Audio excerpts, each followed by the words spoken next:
जहां सांस थम जाए। अभिमन्यु।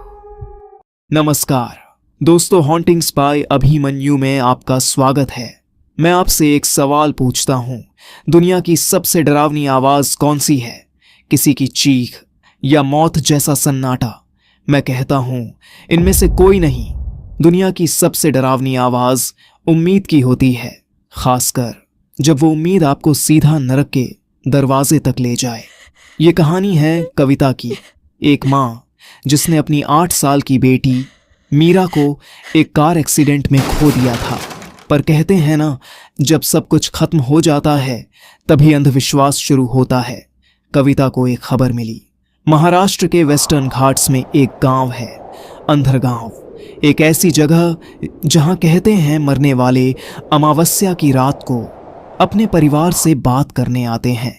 अपनी बेटी की आवाज एक आखिरी बार सुनने की उम्मीद में कविता उस गांव के लिए निकल पड़ी। उसे पता नहीं था कि अंदरगांव बुलाता तो जरूर है, पर वापस नहीं भेजता। अंदरगांव शहर से बिल्कुल कटा हुआ था। वहां पहुंचने का रास्ता एक टूटी फूटी सड़क थी, जिसके दोनों तरफ घना अंधेरा जंगल था। मॉनसून अपने जोर पर था। गांव में दाखिल होते ही लोगों की अजीब नजरें कविता को चीरती हुई लग रही थीं। डर या नफरत कहना मुश्किल था। रहने के लिए उसे एक पुराना वीरान घर मिला। वहां की देखभाल करने वाली बुढ़िया ने उसे देखा और उसके चेहरे का रंग उड़ गया।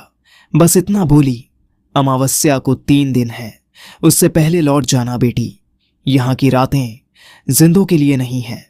पहली रात शांति से गुजरी, या शायद तूफान से पहले की शांति थी। कविता मीरा की तस्वीर देखकर सो गई। अगली सुबह ही उसने देखा मीरा का लॉकेट उसके बिस्तर के पास रखा था। वही लॉकेट जो एक्सीडेंट के दिन उसके गले में था और जिसे उसके साथ ही दफनाया गया था। कविता का दिल जोर जोर से धड़कने लगा। यानी मीरा यहीं थी। गांव वाले कविता को अनदेखा कर रहे थे, जैसे वो वहां मौजूद ही ना हो, जैसे वो खुद एक भूत हो। शाम को वो घर के पास बहती नदी किनारे बैठ गई। पानी में अपनी परछाई देखते हुए उसने फुसफुसाया, मीरा क्या तुम यहीं हो?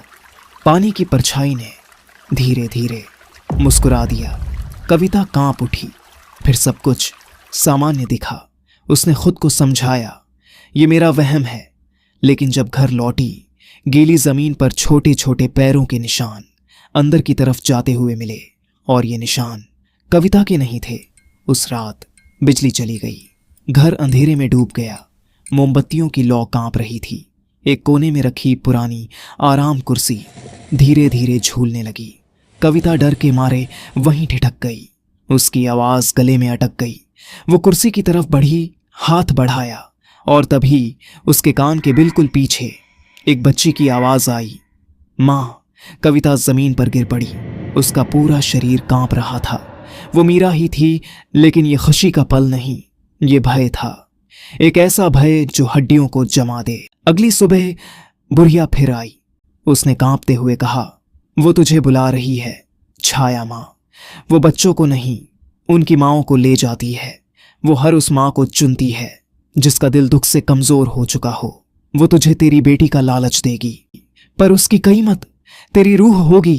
कविता ने कांपते हुए पूछा, कौन? छाया माँ, बुढ़िया बोली। सदियों पहले वो भी एक माँ थी। उसका बच्चा बीमारी से मर गया।